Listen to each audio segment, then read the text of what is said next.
Assalamualaikum warahmatullahi wabarakatuh. Apa kabar sahabat semuanya? Kali ini saya ingin menceritakan sebuah kisah horor yang dikirim oleh Mbak Rani.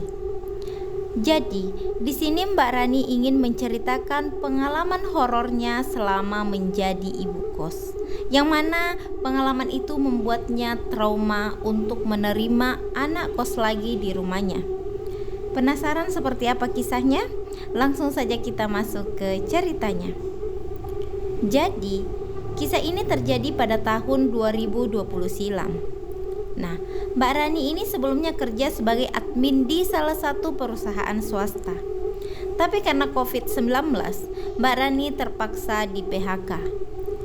Nah, di situ Mbak Rani mulai bingung karena tak ada lagi pemasukan setiap bulannya. Sementara dia harus membiayai ibunya yang mengalami lumpuh. Mengetahui Mbak Rani nggak bekerja, ibunya menyarankan agar Mbak Rani menyewakan saja kamar yang kosong di rumahnya. Kebetulan rumah Mbak Rani ini lumayan besar dan terdiri dari 2 lantai. Di lantai bawah ada 3 kamar yang kosong, yang mana kamar itu dulunya ditempati oleh neneknya dan 2 abangnya. Tapi pada tahun 2017, ayahnya, neneknya, dan kedua abangnya meninggal dunia karena kecelakaan. Beruntungnya ibunya selamat dari musibah itu meski harus mengalami kelumpuhan. Esok harinya Mbak Rani mulai memasang spanduk di depan rumahnya. Tapi sudah beberapa hari dipasang, belum ada juga yang menanyakan kos. Karena merasa sepertinya tak ada harapan, Mbak Rani pun memutuskan untuk menurunkan saja spanduk itu. Tapi saat hendak menurunkan spanduk, tiba-tiba dia dikejutkan dengan seorang gadis yang tiba-tiba muncul di belakangnya. Mbak Rani agak kaget, berhubung waktu itu hari sudah maghrib. Mbak, nerima anak kos? Tanyanya. Oh iya dek, Mai kenapa? Mau ngekos? Iya mbak, mau. Oh ya udah, kalau mau boleh ditengok dulu ya. Boleh kak, boleh. Mbak Rani pun menunjukkan ketiga kamar yang kosong itu, dengan maksud ya biar dia bisa memilih yang mana yang dia suka. Tapi ternyata gadis yang bernama Rizka itu memilih kamar nenek. Di situ Mbak Rani bingung, kok maunya dia memilih kamar itu? Bukan apanya, kamar neneknya itu masih banyak barang peninggalannya. Ditambah lagi, kamar itu sudah 3 tahun tak pernah ditempati. Bahkan kamar itu terkesan sudah tua. Yakin dek mau kamar ini? Tanya Mbak Rani meyakinkan. Yakin mbak, kamarnya bagus. Oh ya udah, besok saya pindahkan barang-barang nenek ya. Kapan rencana mau ngekos di sini dek? Malam ini juga mbak, dan barang-barangnya nggak usah dipindahin, lapang kok tempatnya. Mendengar itu Mbak Rani agak lega, soalnya kan pindahin barang nenek bukan perkara mudah. Soalnya melihat barang-barang neneknya saja Mbak Rani sudah merinding.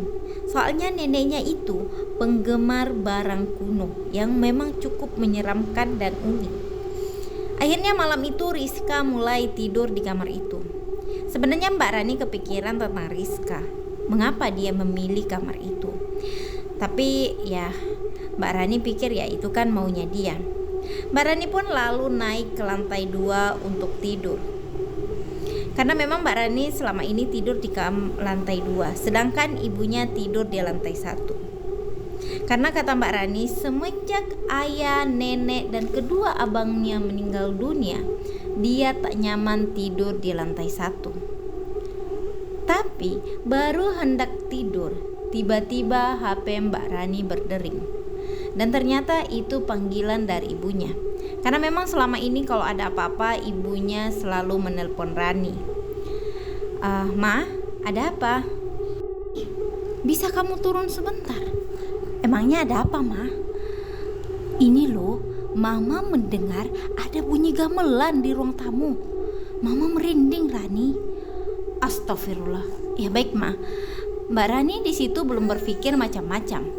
Karena di pikiran Mbak Rani ya paling suara itu suara TV yang lupa dimatikan.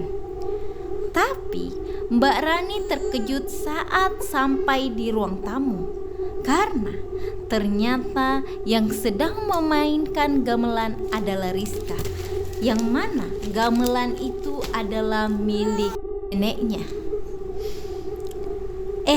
Dek, kok kamu main gamelan malam-malam? Itu gamelan nenek loh. Kenapa dibawa keluar kamar?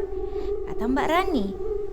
Rizka lalu berbalik badan dan menatap Mbak Rani dengan tatapan kosong. Dek. Lalu Rizka berkata, aku bukan adekmu, aku ini nenekmu. Dek, jangan bercanda, gak lucu. Ini udah malam, kamu sebaiknya ke kamar deh, kata Mbak Rani. Di mana kursi goyangku? Tanya Rizka. Mendengar itu, perasaan Mbak Rani mulai gak enak. Karena kursi goyang yang dimaksud sudah Mbak Rani simpan di gudang. Di gudang, Rizka.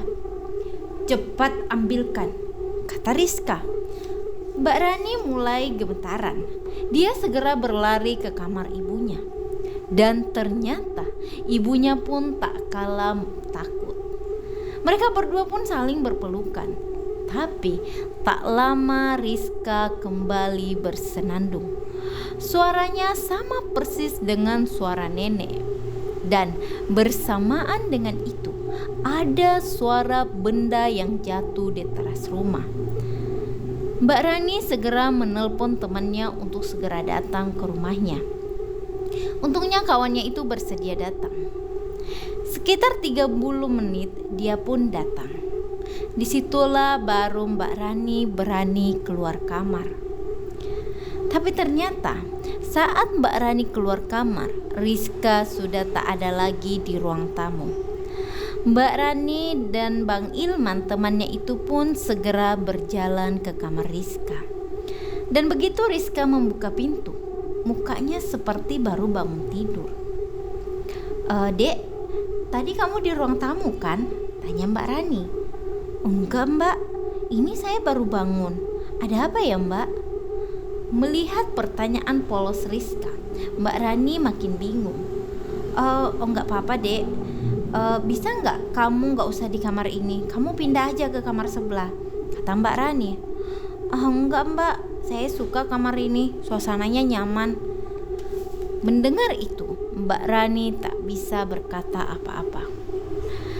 Setelah dirasa hanya berhalusinasi, Bang Ilman pun pulang dan Mbak Rani mengantarnya sampai ke teras rumah. Dan Mbak Rani tak sengaja melihat di teras rumah ada seperti bola api yang mengeluarkan asap. Tapi karena takut dikatakan halu, Mbak Rani pun tak memberitahu Bang Ilman. Setelah Bang Ilman pergi, Mbak Rani segera masuk ke kamar ibunya. Tapi baru beberapa menit ada pesan yang masuk di HP-nya. Dan ternyata itu adalah pesan dari Bang Ilman. Yang mana isinya, Ran, aku mau nanya, kamu masih punya nenek? Mbak Rani pun segera membalas, oh udah gak ada loh Ilman, nenekku kan udah meninggal 3 tahun yang lalu.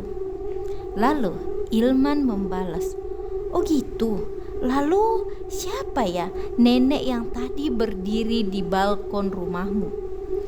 Membaca pesan itu, lagi-lagi Mbak Rani gemetaran. Kenapa ada sosok yang menyerupai nenek? Mbak Rani yang penasaran segera membuka CCTV yang ada di HP-nya. Dan di situ tidak ada sosok neneknya, melainkan yang ada sosok Rizka. Mbak Rani yang ketakutan mengajak ibunya untuk menemaninya keluar rumah. Karena di situ Mbak Rani sudah tak berani ke lantai 2. Mbak Rani pun berinisiatif melihat dari halaman rumah. Dan betapa terkejutnya Mbak Rani melihat Siska sudah ada duduk di dekat ayunan di kursi goyang nenek. Dengan segenap keberanian, Mbak Rani mendekati Rizka. Tapi rupanya Rizka tidak hanya duduk di kursi goyang, melainkan juga sedang mengunyah sirih, sama persis yang dilakukan oleh neneknya semasa hidupnya. Saat Mbak Rani sedang terpaku ketakutan, Rizka pun berucap, "Kenapa kalian tak lagi menyiapkan sesajen padaku? Bukankah dulu kalian selalu siapkan? Sekarang aku sedang lapar, siapkan aku sesajen." Kata Mbak Rani, memang tradisi di keluarga Mbak Rani, jika ada keluarga yang meninggal, itu selalu disiapkan sesajen setiap malam Jumat. Tapi 2 tahun belakangan ini, Rani sudah tak lagi menyiapkan semenjak dia mengenang Bang Ilman. Karena kata Bang Ilman, itu syirik hukumnya. Tapi di situ suara Rizka meninggi.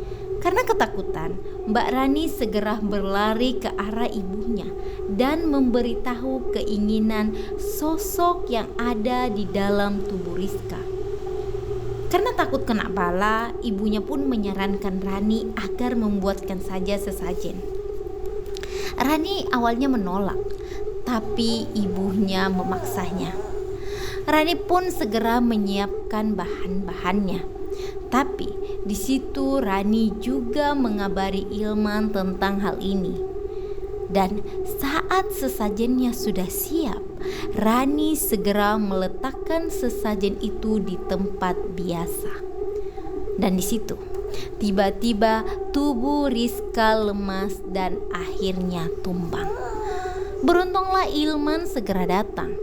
Tapi baru hendak membopong tubuh Rizka, lagi-lagi Rizka meracau. Dia memaksa Rani untuk segera meninggalkan Ilman. Bahkan dia menyebut Ilman sebagai laki-laki bejat. Dan di situ Ilman bilang bahwa jangan percaya omongan, itu omongan jin yang ada dalam tubuh Rizka. Mendengar itu, Rizka tiba-tiba saja merontak dan meludahi Mas Ilman. Bahkan Rizka mencekik Bang Ilman.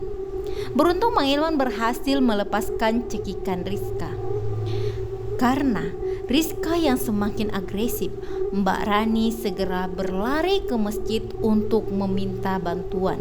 Karena memang sudah masuk waktu maghrib. Syukurlah Pak Ustadz segera datang dan berhasil meruqyah Rizka. Dan jin itu mengaku sebagai neneknya Rani. Tapi Ustadz itu bilang bahwa itu bohong.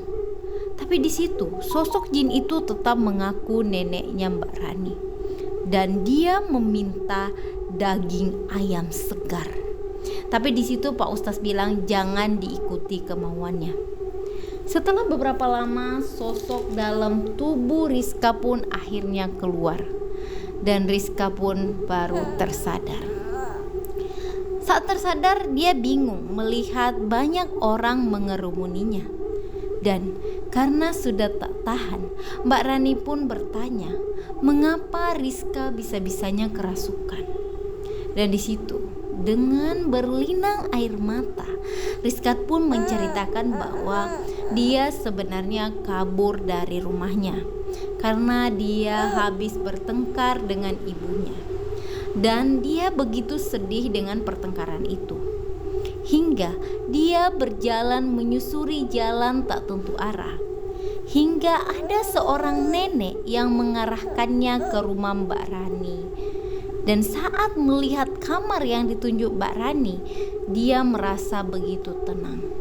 Tapi saat di kamar, dia kembali melamun hingga dia merasa ada sesuatu yang merasuk ke dalam tubuhnya. Tapi yang dia ingat, sebelum sosok itu masuk ke dalam tubuhnya, ada seorang nenek yang membelai dan mengajaknya ke suatu tempat. Setelah itu Rizka tak sadarkan diri. Mendengar cerita Rizka, Mbak Rani terdidik. Dan ustaz itu bilang bahwa ya sosok yang merasuki Rizka adalah jin, yang mana jin itu berusaha menguasai tubuh dan pikiran Rizka. Dan ya jin itu berniat untuk menjerumuskan Rizka ke hal-hal yang negatif. Sehingga ustaz itu meminta agar Rizka jangan sering melamun. Setelah kejadian itu, Mbak Rani membujuk Rizka agar kembali ke rumahnya. Dan sejak kejadian itu Mbak Rani trauma untuk menerima anak kos lagi di rumahnya. Karena kata Mbak Rani, setelah itu beberapa kali dia memimpikan neneknya, yang mana neneknya tuh nampak sangat marah kepadanya. Sepertinya neneknya tak ingin kamarnya itu dihuni oleh orang lain. Nah, itulah kisah yang dikirim oleh Mbak Rani. Mudah-mudahan kita bisa mengambil hikmahnya ya. Oke, sekian dan terima kasih. Assalamualaikum warahmatullahi wabarakatuh.